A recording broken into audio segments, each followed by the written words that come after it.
to think about your life and what you. My dream was always to write a story about not about Pink Panthers, but about the true story about the war in Yugoslavia. And then during that time when I was sick in early 2020, when we were all locked down, that's when it started to happen. And in the next couple of months, it happened because we had all that free time and that motivation, which at that time I thought I was dying. And long story short, after a couple of months, the book was ready. Of course, I tried to publish in my homeland first, but although it's very interesting subjects, no interest was made, which was strange. So then I faced, two options: either for my manuscript to die and disappear and never gets published, or to look for another option. Then, as any indie author knows, when you go into that international markets, there'll be a lot of companies offering supports Thank you and very much. help, but that help is costly, and there is a lot of, how to say, unrealistic expectations from those companies. Like huge amounts of money asked to help you. And then, of course, as an author from Serbia, which is not a rich country, I couldn't afford it. So then I had to find an independent way, and then I researched and found a way how to publish, and I translated the book to English. And the only way for me for free publish as an indie author was Amazon KDP. So that's how it came to light. And then later, you know how we live and work in these digital times. And then as your interest sparks, then those algorithms show you more of that interest, right? And that's how it spread. And then the book was published on Amazon. There were a couple of readers, and then a couple of friendly advices from friendly authors, and then it just spread on different platforms and through some promotional activities, mostly from author to author, or for some indie magazines, it started to go to life. Thank you very much. Thank you very much. That's so interesting. My question is, since you've been publishing on Amazon, have you been the one handling the designing, formatting, marketing, and others, all other roles? Have you been the one handling all these tasks, or you hired an expert for this, or connected to any publishing houses? No, this is 100% my work, and I wanted to because I'm not an author. My occupation and my business is totally different. But that motivation for this book to come to light and be published was stronger than those obstacles. So I had to learn it because I couldn't afford the professional support, and I wanted it to be published, right? So I had to learn. I was forced to learn, and that's how I researched, and that's how I did it. So it was all 100% my work with the help of a few friends with translation and book cover design. But it's all like our mini group of independent authors. There's no agents. There is no publishing house behind me. Now there is an agent for the Hollywood movie deal, but that's a different story. Okay, great. What if you find Wakeelite Publishing a supportive system to support you along the publishing rules, designing, formatting, the marketing, the audiobook, and the translation? I believe we can move on together because we have a publishing team to handle all these roles of publishing. What if you find us coming as a supportive system? Are we good to go?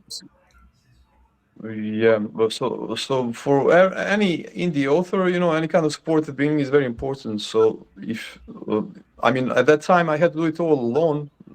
If you cooperate today, of course I would use those services. But for an indie author from the beginning, it's very important to have that support structure and network around him, because it's very difficult to write a story.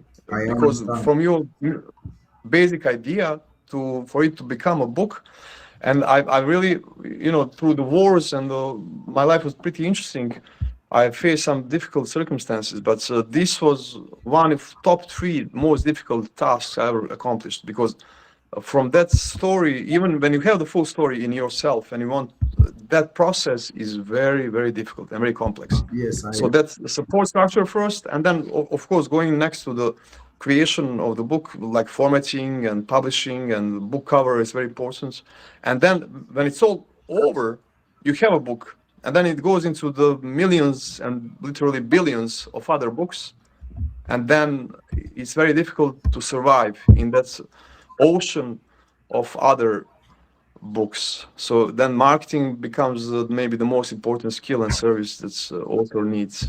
No problem, no problem. Wakeelite Publishing is here to move on together with you and to undo all those tasks with you with trust and transparency.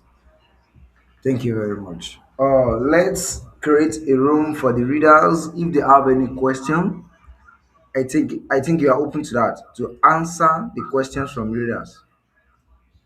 Yes, please. Okay, let's see. I'm welcoming all the Readers, questions. readers in the house, please. Is there any question coming in from author Neboysha? If there is any question, please kindly paste your question. But before that, let me ask a question. Can I ask a question? Yes, sir. Yeah. In the journey of publishing, what seems to be a challenging on your books in getting to your goal? What seems to be challenging on your books in getting to your goals? So I already mentioned it, but I'll go deeper into it. The marketing to survive from the book from the moment when it's created, and then to go to next level and next level and next level. There's always a next level. That's the most challenging task. So the marketing skill is maybe besides the writing skill to create that piece of art, which is the book. Then the marketing skill is the most important, and there is so much to learn. That's what I'm still learning and trying to get into it, to promote, to create more promotional activities, how to, how to survive in this ocean of books. And that's really difficult. There are a lot of scammers, there are a lot of false promises or huge promises and not really delivering. And then how to maneuver in those options is very important. So I would, besides the creation of the book, the marketing is the top two second skill. No problem. I understand how it can be so competitive with scammers and fraudulent activities. That's why I said the journey may be challenging, but Wakeelite Publishing is going to make it easy for you. Thank you very much. Okay, let's move on to the questions. The first question comes from Mina. Do you see the Pink Panthers as purely criminals or as products of their environment and past experiences, particularly the Yugoslav wars? So yeah, that was one of the main motivators for creating the book, because Pink Panthers are criminals, but they are very unique criminals in the history of true crime, because they were, if you talk about global crime cartels, they are at the level with Pablo Escobar or any other popular global crime cartel, and talking in all aspects about the billions of profits and etc. But their origin is very unique, because they were not professional thieves, they were not professional criminals. They were created during the storm of the civil war in Yugoslavia, and they were created as a sub result of one really unique country, which is Socialist Federalist Republic of Yugoslavia. That's my ex-homeland. That was a famous experiment which was made after Second World War, when their leader Tito spread the idea of communism and split it with the soft power of socialism and democracy. So it was like a hybrid. It was not a communist country. He had a division with the Soviet Union and separate from Soviet Union and create a totally independent country, which was something in between. Now, in modern times, if you would compare the Nordic countries, which they say they have the best social structure and social system, they, like for example, my father's company welcomed the Swedish scientists and experts. They were coming to Yugoslavia, to my country. I remember they were coming to my house. They were studying the Yugoslavian system of social welfare, and especially medically, it was free education, free health care, free accommodation for its workers and people. And they also had, what's very important for this book, they had a unique intelligence and security system. They created a third pillar of global military systems, or let's say defense systems. We all know the Cold War between two parties, right? The NATO, rich West, and Soviet Union, the East, and China. In the middle, there was Yugoslavia as a leader of a third pillar, which was named non-aligned movements, the movement of the non-aligned countries, and they separated and they created this movement of all those countries around the world, from South America to Asia through Africa, of these small countries which united into one global front. Why it's so important is they were stronger together, right? Because all those countries together now, similar at modern times, is maybe the BRICS, the BRICS alliance. But just imagine non-aligned movement of hundreds of countries united together, and then just imagine how much your economy gets stronger with hundreds of partners, and how much your markets grow. So in that country, its defense system was also unique, because it was in the middle as a buffer between East and West in the Cold War. That country had to fight both and cooperate with both, and its systems were also different. And now we come to the main character of this book, who is the leader and the organizer of Pink Panthers, who is not a criminal himself, and he is a former, let's call him defense structure operative, highly ranking senior intelligence operative from the ex-Yugoslavia, very powerful.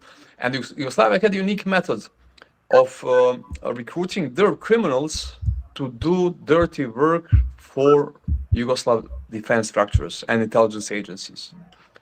And he was the leader of that departments inside the intelligence agencies in Yugoslavia, and he ran multiple networks of criminals. They did, so I'll not go deeper. It's all explained well in the book with real life examples and the modus operandi and how they operated, how they recruit, and how they use them for which kind of tasks. But that's very unique, and that's a leader after the war. Like Pink Panthers, they were not criminals, and they were left with nothing. So there's one day you have a homeland, you have a country, you have a city, you have a love of your life, you have your business, you have your occupation, and then tomorrow you're forced into a war. Your yesterday's neighbors are now your enemies. Especially the Pink Panthers. Now they were all the younger generation. They were forced from high schools. They were sports professionals or promising intellectuals. They were forced into war, and then of course that situation will damage and create some kind of wreck on their mentality. And of course that there will be some hiccups after the war, which now resulted in the creation of the criminal activity, because the war with its structure distorts all aspects of social, economical, family, and all other aspects of life and society. And after the war, those special forces, soldiers, and intelligence operatives, which is well explained in the book, they became the criminals, because through the interesting situation of events, that network of Yugoslav intelligence agencies which cooperate with criminal networks also network with the other agencies, and through those events there were also some trades particularly I'll mention real life examples explained in the book about arms trades, because Yugoslavia was the fifth arms producer in the world after those famous ones you already know. I will not list them. And through that arms trade, and especially in the war, which was a different kind of criminal activity ongoing, because then there is no law, there is no control, and then all those arms are floating. And that's what happened. Right now, it's happening. If you read the news recently, there were confirmations of Ukraine arms ending with the Mexican and South American drug cartels. So Yes, that's what yes. happens also during the Yugoslav wars. And right now it's popular because you read about in the news, but that's what happened a long time ago.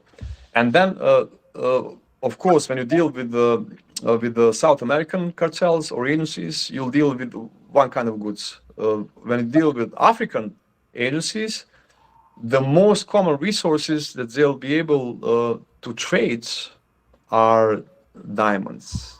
And that's how, which is well explained in the book, where we go into detail about the diamond trade, how it originated, how it exploits those poor countries, which are not poor, they're really rich, but they are poor because of their corrupt political leadership and rich West colonizers. And well, I will not call them empires, I'll call them colonizers, which they really are, and how they exploited that. And in that situation, in that hurricane of ongoing crazy activities, that's how it happens.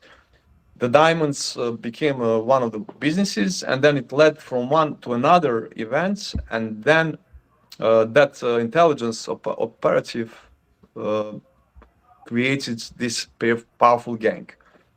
Who did he recruit? The same like before, very unique. They recruited former special forces because they wanted to attack in the unique style. So now maybe I spoke in too fast, but I didn't see too many questions. So but it's very important to understand the difference between this book and any other book, because the Pink Panthers were maybe the only crime cartel which had a code of non-violence. And those soldiers, special operatives, they're really dangerous, but they never used real weapons. Like they conquered cities and regions during the war, now they were experts in logistical planning, in military or intelligence operations, and they executed the same tasks on different mission. This time the mission became to conquer this city, this jewelry shop in this city, and to disappear like a ghost. And they did that masterfully. And they were the only crime cartel in history of crime, of true crime, that Interpol was so humiliated that they had to form for the first time in history a global task force with an aim just to stop them. And that's well explained in the 10th chapter of the book. Not into too much detail because the main focus is on the Pink Panthers and their origins, but it was well explained and how the Interpol task force, which is called Project Pink Panther, came to life. Thank you very much. Thank you very much. I appreciate author. I appreciate our author. Thank you very much for this. Um, did you have a website?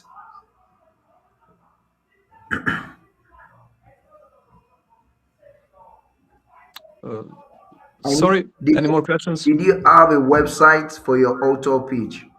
A Yeah, website. yeah. I'm on Saikovski.net. No That's my problem. main Please platform kindly for. type your website here so readers can engage through your website. Kindly drop your website. So another question from another person. We have a question from Faith. Please, are you typing your website? Yeah, I'm typing the website. Yes. Okay, thank you. Another question from Faith. The book suggests connections between organized crime and powerful institutions. How did you approach presenting such sensitive and complex themes? Yeah, that's very good question.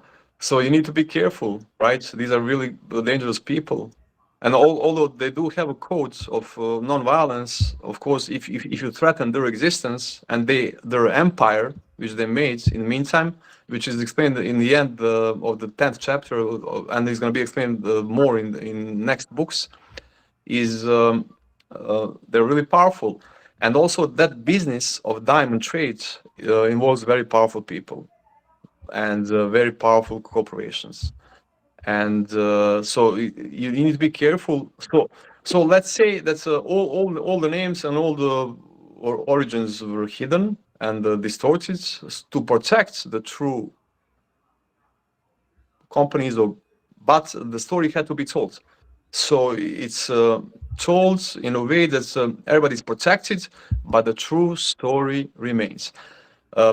People who know a little bit about it or who Google a little bit about it, they may come to conclusion, and kudos for that.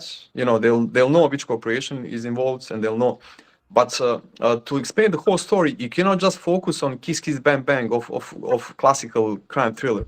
So you don't get me wrong. If you like crime thrillers, this will be one of the best crime thrillers you'll ever read because it is very interesting. It's global. It's very unique. Those actions and heists are better than anything we've ever seen before, and they are real life events. So it's better than Ocean's 11. It's better than Godfather because it's a real true story, and it really happens. So it's well explained. There is that side. There is so many true story crime events that any crime thriller fan will be enjoying. But they did not just come to life because of crime. They became through different networks of political, military industrial complex and corporate and banking connections and networks. So if you tell the story only about Pink Panthers, and that was one of the main motivations to create the book, then it's you see, is it true? Maybe it's true, but if it's 10% true, is it true?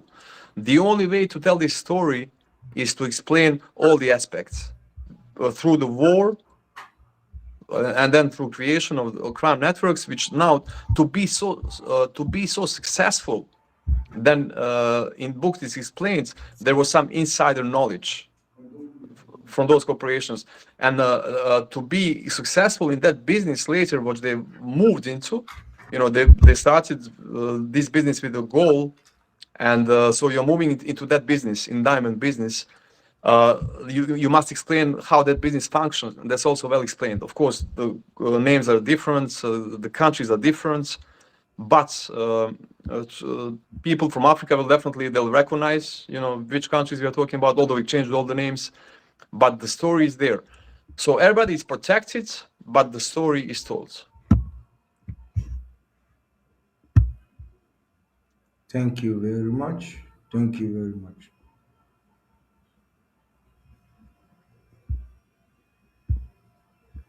So let's move on to the next question. Are we still connected? Yes, I'm here. Thank you very much. Your book explores real life criminals with military and intelligence background. What initially drew you to the story of the Pink Panthers?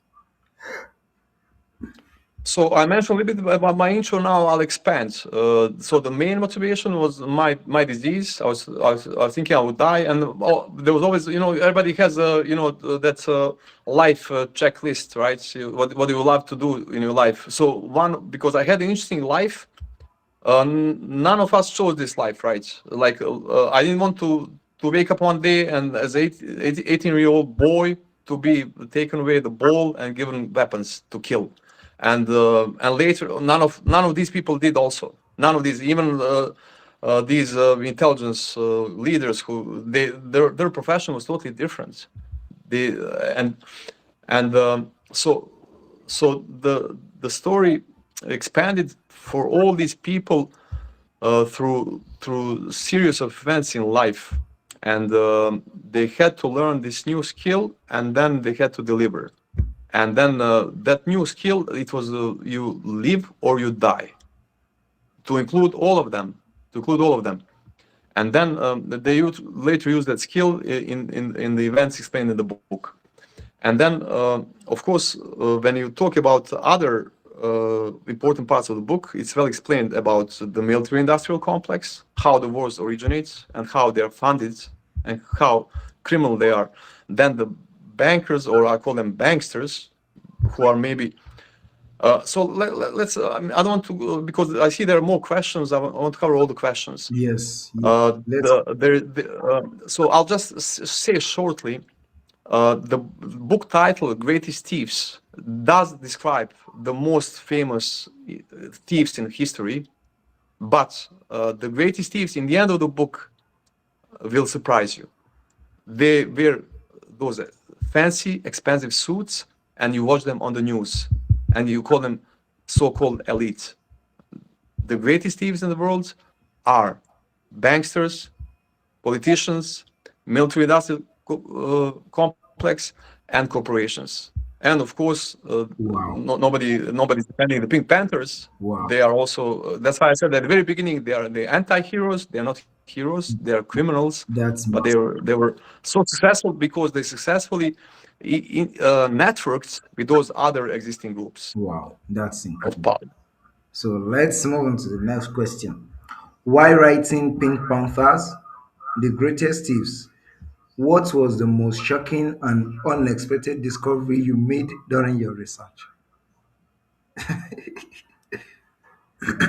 Yeah. So the main yeah, yeah. I mean, I had a very interesting life, and so um, those people, all of us from former Yugoslavia, we spread into different segments of life, right? And later, when you meet, you talk, and it's very complex and very interesting. And then after some time, you don't get shocked anymore, right? After some time, I don't want to sound cocky or conceited, but when you live through it multiple times, then you don't seem surprised. Then you understand how the systems work.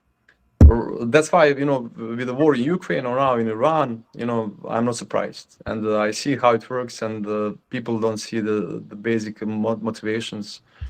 But Thank you very much. Do you yeah, have any idea about the Iran and the America war right now? how do you mean idea? You think what are my predictions or what? Yes, what's your insight?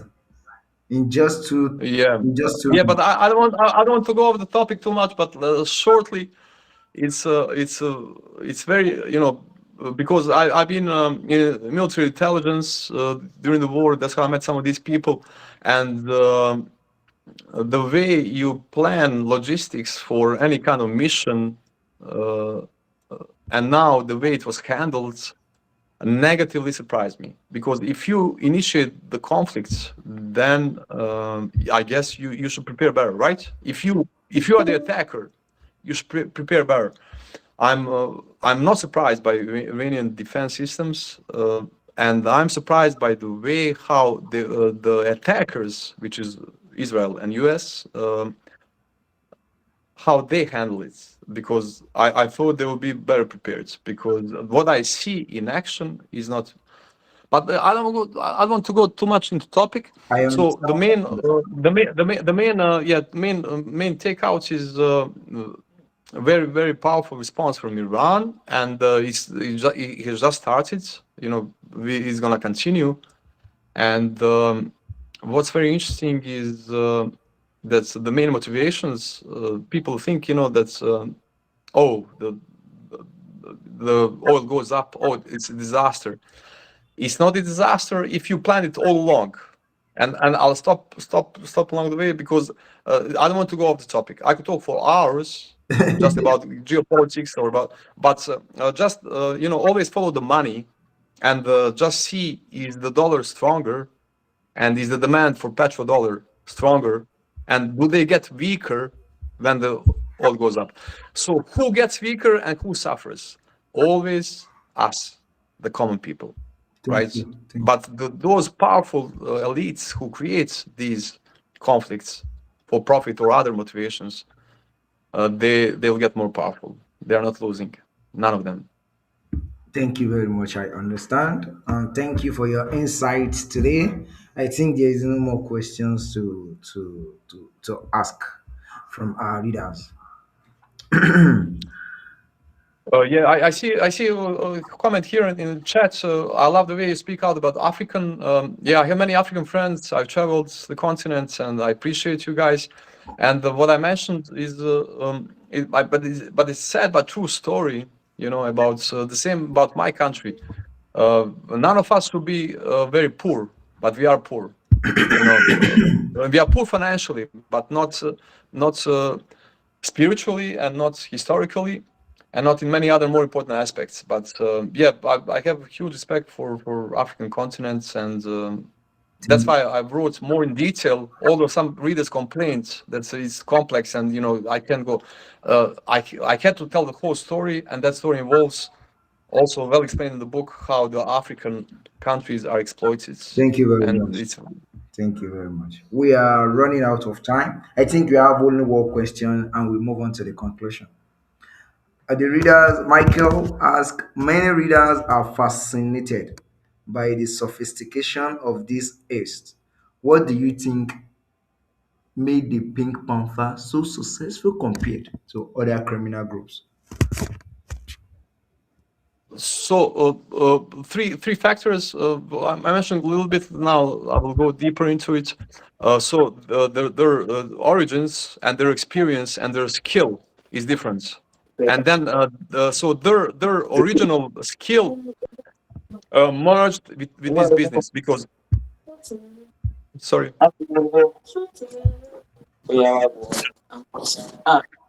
Hey, hello. Uh, I think your mic is on. Yes, So their I'll do that. skill, Thank you very much. yeah, their skill merged in this business because in this business you don't need classic criminals. You don't need tattooed, dangerous crooks who are you know like those from movies. You don't need them because in this business you need sophisticated thieves who don't cause attention. So their origins help them in these criminal acts, right? Because they are highly skilled, highly dangerous, highly organized, and that experience from the wars and military or intelligence agencies help them to scope those tasks. So when they attack a jewelry shop, they don't just attack like stupid criminals and don't know what to do with it. They were successful because they had insider knowledge. They were networked with different aspects of other systems, to include banking, how to launder money, to trading, where to sell your goods. Because anybody can go into a shop and grab a couple of diamonds. What do you do with diamonds later? And that's well explained in the book. Those diamonds are worthless for us because when you want to sell it, you come into the world that's going to eat you. So they were successful because of their origins and the skill, and then their network with the corporates, banking, and other networks, which help them to later complete the more important task, which is to sell the stolen goods. So in the end, they didn't just steal the goods and then look for buyers. The buyers were already there, and I don't want to go into spoilers, but it's well explained in the book who are the buyers. Thank you very much. Thank you very much. So incredible. Nice having you here today. I think there is no more questions to ask. But the last question I'm asking is, do you have any acknowledgement about the Wakeelite Book Club or the Wakeelite Publishing? How you feel today and how the spotlight, how impressive it is. Yes, and I'll repeat my sincere great gratitude to you and your team because for us in this indie world of publishing, it's very difficult to get promotion. So I appreciate you. Oh, we have a raised hand. I think there might be a question. Any more questions? Somebody raised a hand. I think there's No, no questions. yes, thank you very much. No questions. So I will just yeah say thank you, and I really appreciate you. And it's not false statements. I really appreciate it because it's not easy. and any kind of promotion is needed. Thank you. Thank you very much. Thank you very much. So, um, as we wrap up today's spotlight session, we reflect on the powerful themes explored in Pink Panthers, the Greatest Thieves. This is more than a story about crime. It is a lens into the complexities of human behavior, the aftermath of conflicts, and the often unseen structures that shape our world. We want to extend our deepest appreciation to Neboysha for sharing not just a story, but a perspective that challenges us to think deeper and question more. To our audience, to the readers in the spotlight, thank you for being part of this engaging conversation. Your curiosity and participation, your curiosity and participation are what makes this session truly meaningful.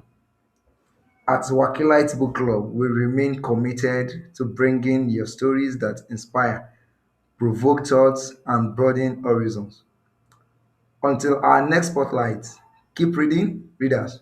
Keep reading, keep learning, and keep exploring the stories that shape our world. Thank you and have a wonderful day. Author Nebusha. Thank you Thank very you. much. Bye.